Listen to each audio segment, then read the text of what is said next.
तो मर्यादा पुरुषोत्तम राम हमारे वंशज है, उनके लिए हम जिए मरे सब कुछ करेंगे। जय श्री राम, जय श्री राम, जय श्री राम। लेकिन उधर जाने को मन हो रहा है, देखने को मन हो रहा है। अभी मौका मिल जाए तो बहुत ही अच्छा होगा। और घर में तो दिवाली बनेगा, पकवान बनेगा ठाकुर जी के लिए, और क्या। राम मंदिर जो है ये होना बहुत ज़रूरी था और ये हो रहा है, ये एक सबसे खुशी की बात है। 370 बोलें या फिर उज्ज्वला योजना बोलें। 370 धारा अगर देश में से हट जाएगी ना तो कश्मीर भारत का अंग ही नहीं रहेगा। 370 धारा उसमें शुद्धिकरण किया गया, उसमें कुछ चेंजेस किए गए, ना कि 370 धारा हटी है। एक मिनट चुप रहो, ध्यान से सुनो। उसकी आत्मा को निकाल लिया गया है, आज वो एक कंकाल है। 22 जनवरी 2024 को प्रभु श्री राम का प्राण प्रतिष्ठा होगा, क्या कहेंगे? कहेंगे यही जो हम लोग मतलब बहुत खुश है जी, राम मंदिर बन रहा है। लेकिन उधर जाने को मन हो रहा है, देखने को मन हो रहा है। अभी मौका मिल जाए तो बहुत ही अच्छा होगा।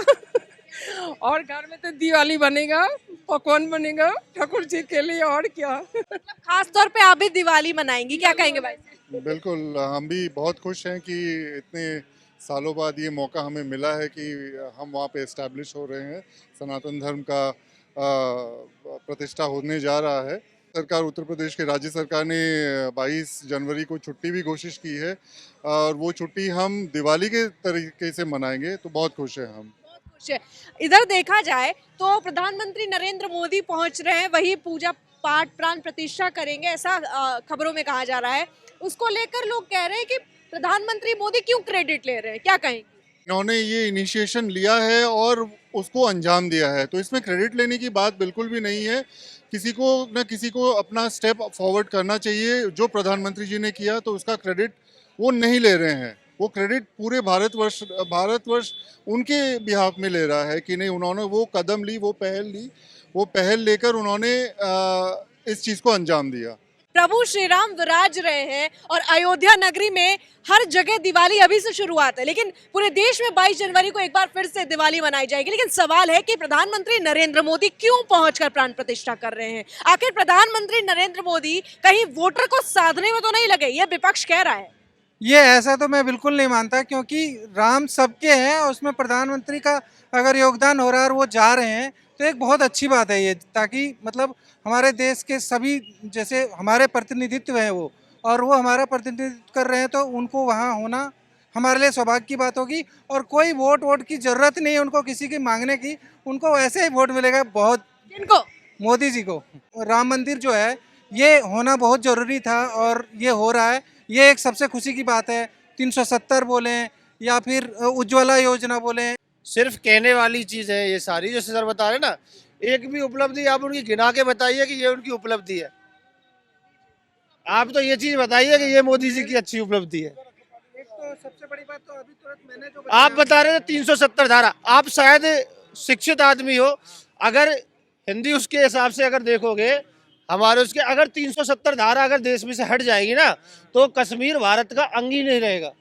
370 धारा उसमें शुद्धिकरण किया गया, उसमें कुछ चेंजेस किए गए, ना कि 370 धारा हटी है। सबसे पहली बात आप ये बता रहे हो, 370 धारा हटी नहीं है, इस चीज का किसी से मत बोलना। 370 धारा नहीं हटा आज की बात। और रही बात राम मंदिर की, तो मर्यादा पुरुषोत्तम राम हमारे वंशज है, उनके लिए हम जिए मरे सब कुछ करेंगे। जय श्री राम, जय श्री राम, जय श्री राम। लेकिन इसका हाँ 370 धारा अगर हटेगी, आप पढ़ के देखना तो हाँ सुनो संविधान की धारा हटी नहीं, ठीक है। 370 धारा 2019 में 370 धारा हट गई थी, ठीक है। उसके बाद अगर 370 धारा ना हटती तो वहाँ नजरबंद की होते। और पहली बात ये जो है कपिल सिब्बल 370 धारा सुप्रीम कोर्ट में केस करके वकील को खड़ा करके लड़ते। अगर 370 धारा, और सुप्रीम कोर्ट क्यों बोलता फिर कि 370 धारा हटना ही अनिवार्य है, ना कि रहेगा वो। सुप्रीम कोर्ट ने अभी आदेश दिया, अगर 370 धारा नहीं हटती है तो ऐसे सुप्रीम कोर्ट छोटे मोटे केस अपने अंदर में नहीं करती है, वो सुप्रीम कोर्ट फैसला। 370 धारा हट गया और अगर 370 धारा भी नहीं हटेगा ना, फिर भी हमारा कश्मीर है और कश्मीर लेके रहेंगे मोदी जी। नहीं, एक मिनट, ये बात सही है कि 370 पहले भी था, आज भी है, लेकिन आज वो 370 खोखे में से जैसे बारूद निकाल लिया जाता है उस तरह से है। हाँ, एक मिनट चुप रहो, ध्यान से सुनो। क्या उसकी सुना रहे- आत्मा क्या सुना रहे उसकी हैं? आत्मा को निकाल लिया गया है। आज वो एक कंकाल है, वो एक नर कंकाल है जो हमारे संविधान में नर कंकाल की तरफ पड़ा हुआ है।